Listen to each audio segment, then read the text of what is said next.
talk about. It's very, very important to just move your body.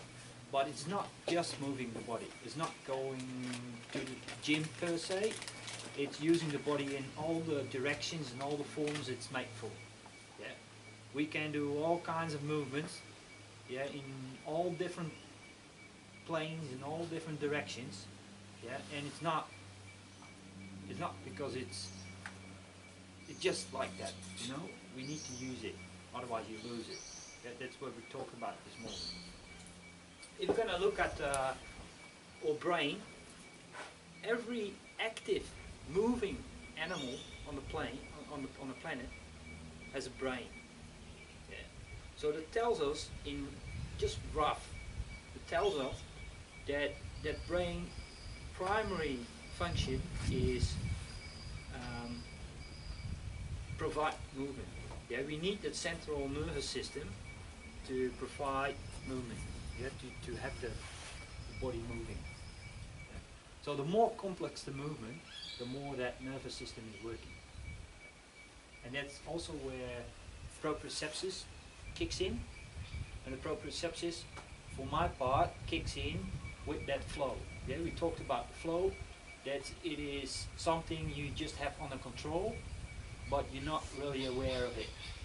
So the proprioception is basically the feeling of your body. It's a how do you call that? Constantly feedback of your body, yeah, just between your body and your mind.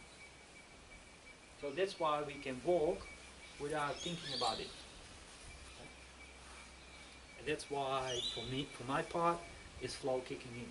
We can walk through the bush without paying attention to walking per se, just the surroundings, but still walking quietly.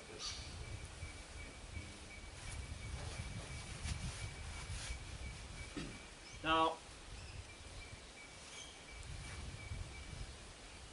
so if you're gonna, I told you guys about the brain and the body and mind, and every active organism on the planet that has a brain can move. Yes, so it tells us a little bit about that movement is healthy. Yeah, there's no doubt about it. There's a lot of research done. Movement is healthy. Yeah, I told you guys about that astronaut is going out in outer space and loses density. Yeah, there's a lot of research about milk and calcium that tells us that we not really need milk, yeah, to get strong bones, because in Indonesia they don't drink milk. Yeah. And what they do there, they just move a lot. Yeah. So it tells us something. It tells us something that movement is necessary for our health.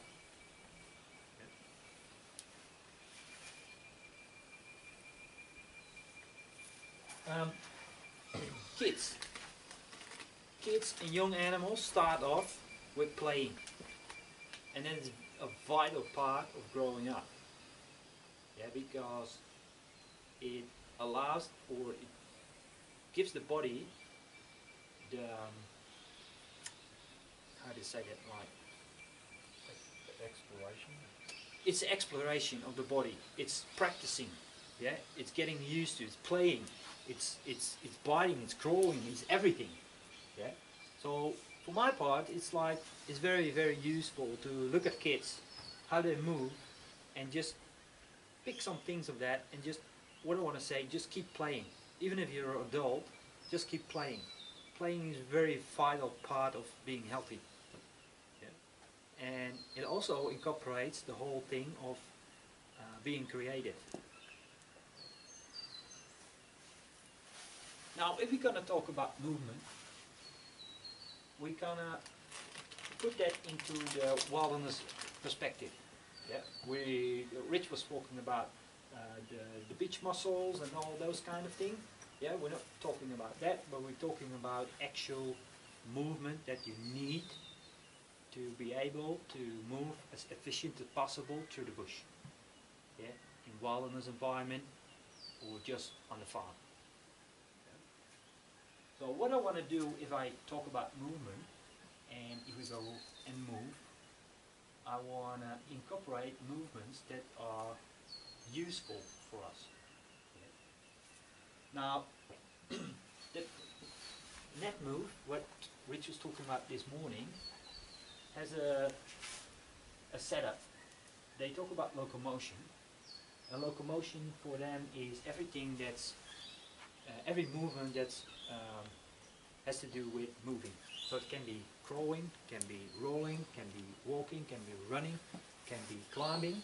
Everything that has to be with moving the body through space. Jumping. Manipulative, if I say that right. Yeah. That's all about pulling things. So basically you manipulate something external load in your own body. So it can be dragging things, can be throwing things, can be pulling things off the ground.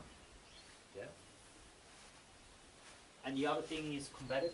They put that in combative. But basically just grab each other and get what kids do, right? Just playing with each other. All those kind of things. One of the good things to understand that all those movements have one thing in common, or just needs a few things, and that are proprioceptions, we've talked before. Balance. Balance and proprioception is not per se the same thing, because you can move your arm and still have feedback without being using balance. Yeah. So balance for me is just balancing the body to space. Yeah. But I still can have, without balance, I still can have proprioception.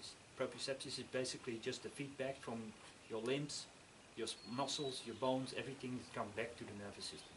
Yeah. Tension and relaxation. These are very important. I just talked about why a sprinter needs tension. Yeah? Because it allows him to utilize the power and the forces that are he putting into the ground, come back in the muscle, and releases them again to sprint forward. Yeah.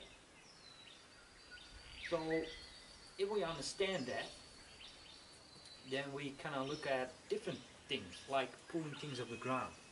If you're pulling something off the ground that's very, very heavy, what do you need? Relaxation or tension? Tension. Yeah. So you can say that the heavier the task, the more intense the task, the more tension you need. Yeah. Now if we're gonna look at combative, so I'm gonna throw a punch or something, yeah, I need tension on the right moment. So if I hit it, I need the tension. Here, when I give that punch, this part, I create tension. I store tension in this part of the body. Basically, where I want to go to is this whole part of the body that is basically made as a spring. Yeah? We tend to do a lot of crunches, sit-ups, and all kinds of flexing movements. Yeah, you always see them. Yeah, we got 6-pack or 8-pack. Yeah, we do a lot of crunches. Yeah. That's where it goes wrong, because the latest research shows us that that spine is not created to make flexion and tension. It's created to make flexion, to make us more movable, and to create balance on the load. But it's not per se made for making flexion or extension under heavy load. Yeah? It creates damage. And especially if you do this. I have tension, yeah, and a turn. So we have two things that work together against that spine. Flexion and turning. Yeah, and it's just devastating. So keep in mind that tension, relaxation, yeah, of the body and of the whole spine is vitally important for the health of the spine. So what we want to do, if we want to train this whole part, we have to incorporate the whole biomechanics of the spine. So the spine is made for tension, creating a stiff platform, because the stiffer it is, the more power we can create in pushing ourselves forward, or can pushing something away, or hitting something. Yeah. This is storing the energy, the core, we call that the core, to extremity. So we basically create the energy here, in this part, not only the beach muscles here, no, the whole part around.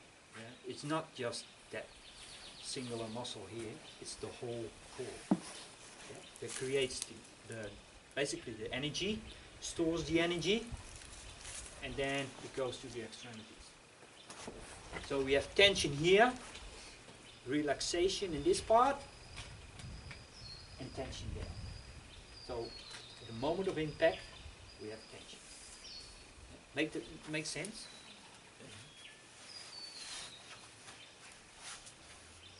So we know a few things. Yeah, we need a proprioception to move in a flow and to move appropriately. Yeah, because we need the feedback. The other thing we need is balance, especially with walking, stalking, running, jumping, climbing on things. We need that balance. Yeah, it's vitally important to keep ourselves grounded, to keep ourselves orientated in space. Yeah? When a gymnast learns to make a how do you call it? Somersault. One of the things that goes wrong very, very oftenly is he loses his whole dimension of where he is in space. Yeah? And that's also to do with orientation and balance. Tension and relaxation, you understand that? Yeah. What we're going to do now, we're going to put them into a movement prep. The movement prep for me is like a warm-up. You can do that every morning. Yeah, it takes 5 minutes. And for me, every 5 minutes I do it is different. The same thing's coming through, but like the follow-up is every time it's different. Yeah. The only thing I make sure of, all the basic movements we use in daily life, or we need to use in daily life, are incorporated in that.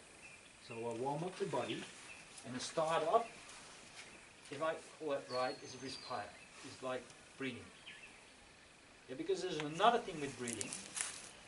A lot of people tend to breathe very high, yeah, up in the chest area.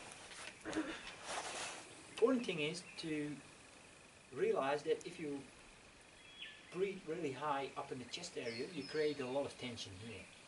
That's where the tension is coming back in, and relaxation. Because if you create a lot of tension here, a lot of people have problems in this area, here, and we want to relax that during the day. You want to support it, but you want to relax it.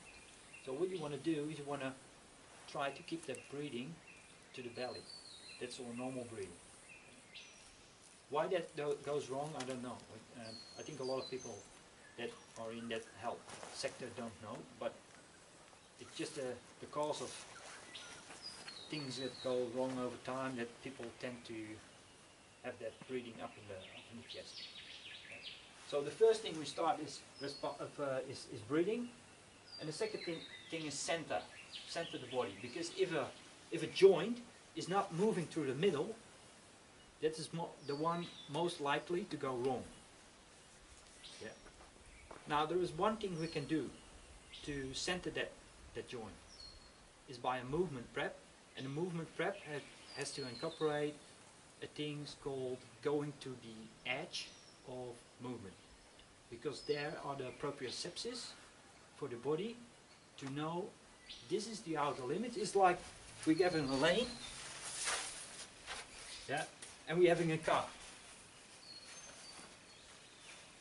You get feedback from your eyes that you're driving in the middle of the lane, yeah, but the body doesn't have that. He doesn't have that vision. So we need to tell him, all right, you're in the middle, and this is the outer edge of that lane. So what we're doing in the morning, with the movement prep, we push that car to the outer edge, hit it, going back to the other edge, hit it, and then he knows, oh, that's the middle. Yeah? That's a very simple thing just to understand. Yeah? Why do we do it? If you don't do it, and you're going to start up running, and that joint is not working in the middle, but it's working here, it creates load on different parts of the joint.